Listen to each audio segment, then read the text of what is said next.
शांति। प्रातः मुरली बाप दादा मधु। मीठे बच्चे, सत्य का संग एक ही है जिससे तुम्हारी सद्गति होती है, आत्मा पावन बनती है। बाकी सब है कुसंग, इसीलिए कहा जाता है संग तारे कुसंग बोरे। जबकि विनाश के समय में स्वयं परमपिता परमात्मा इस धरा पर आते हैं, तो बच्चे सदा सत्य के संग रहो, अर्थात सदा परमात्मा के साथ रहो। बाबा कहते हैं कि पार हो जाएंगे। और कुसंग अर्थात देह अभिमानी का संग, देहाभिमानियों का संग, यह कुसंग उसे डुबोएंगे, कहता बाबा, डूब जाएंगे, अर्थात दुर्गति का अनुभव करेंगे और परमात्मा के संग में सद्गति का अनुभव करेंगे। प्रश्न है, बाप का ऐसा कौन सा कर्तव्य है जो कोई भी धर्म स्थापक नहीं कर सकता? बाबा उत्तर में कहता, बाप का कर्तव्य है सबको पतित से पावन बनाकर वापिस घर ले जाना। बाप आते ही है सबको शरीरों से मुक्त करने, अर्थात मौत देने। यह काम कोई धर्म स्थापक नहीं कर सकता। उनके पिछाड़ी तो उनके धर्म की पावन आत्माएं ऊपर से उतरती हैं और अपना अपना पार्ट बजाए पावन से पतित बनती है।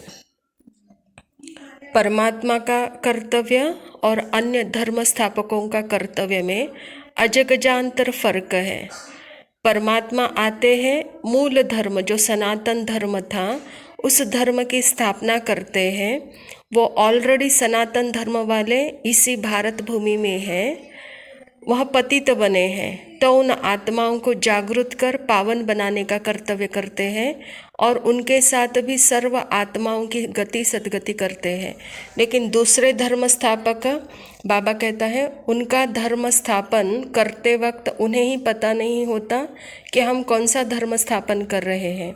अर्थात वो चले जाने के बाद उनके जो फॉलोवर्स होते हैं उन्होंने उनका ग्रंथ लिखा और उस धर्म को एक नाम रखा, इसीलिए उनके पीछे पवित्र आत्माएं आती है और आकर वो पतित बनती है।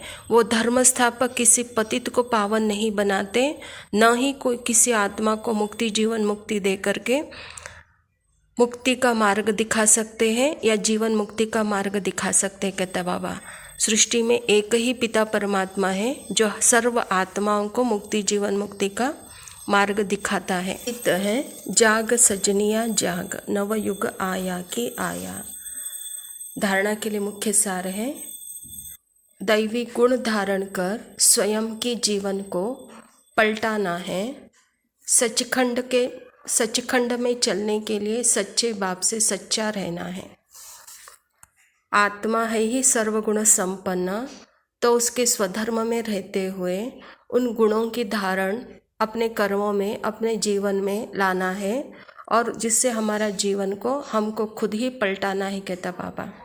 और उस सचखंड में चलने के लिए सच्चे होकर रहो परमात्मा के साथ। दूसरा पॉइंट है, एक सत्य बाप के संग में रहना है।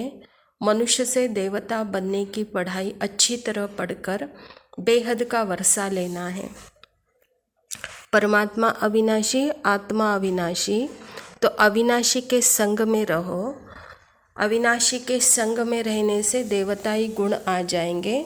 जो परमात्मा पढ़ा रहा है उसकी धारणा हमको अच्छी तरह होगी और हम बेहद का वर्षा ले सकते हैं। वरदान है, हर एक के स्वभाव संस्कार को जान, टकराने के बजाय सेफ रहने वाले मास्टर नॉलेजफुल भव। कोई भी बात को छोटा या बड़ा करना यह अपनी बुद्धि पर है। जबकि एक दो के स्वभाव संस्कार को जान गए हो तो नॉलेजफुल कभी किसी के स्वभाव संस्कार से टक्कर खा नहीं सकता। जैसे किसी को पता है कि यहाँ खड्डा है या पहाड़ है तो जानने वाला कभी टकराएगा नहीं, किनारा कर लेगा। ऐसे आप अभी किनारा करो, अर्थात अपने को सेफ रखो। किसी भी काम से किनारा नहीं करो, लेकिन अपनी सेफ्टी की शक्ति से दूसरों को भी सेफ करना, यही किनारा करना है। क्योंकि समय चल रहा है ही, कलयुग का अंत समय चल रहा है। विनाश का समय चल रहा है। यहाँ हर आत्मा की देहाभिमान में होते विपरीत बुद्धि है। तो बाबा कहता सबका पार्ट और सबका स्वभाव संस्कार जानते हुए बच्चे आप आत्माभिमानी हो करके किसी के भी पार्ट को टक्कर या चक्कर में नहीं फंसो, कहता बाबा।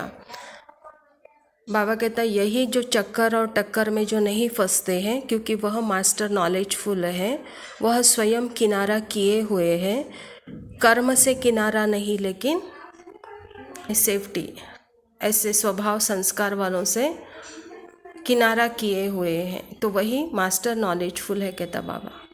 स्लोगन है उड़ती कला का अनुभव करना है तो सदा भाग्य और भाग्य विधाता की स्मृति में रहो। ओम शांति।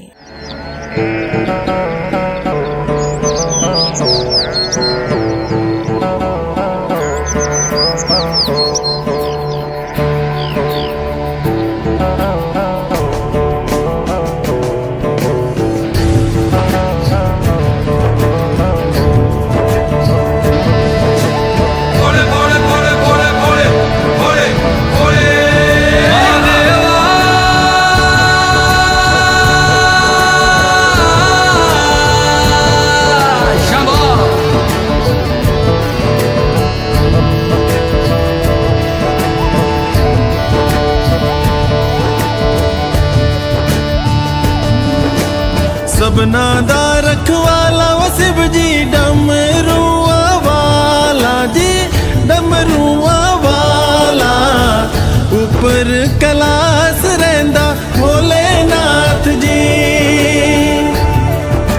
शंभो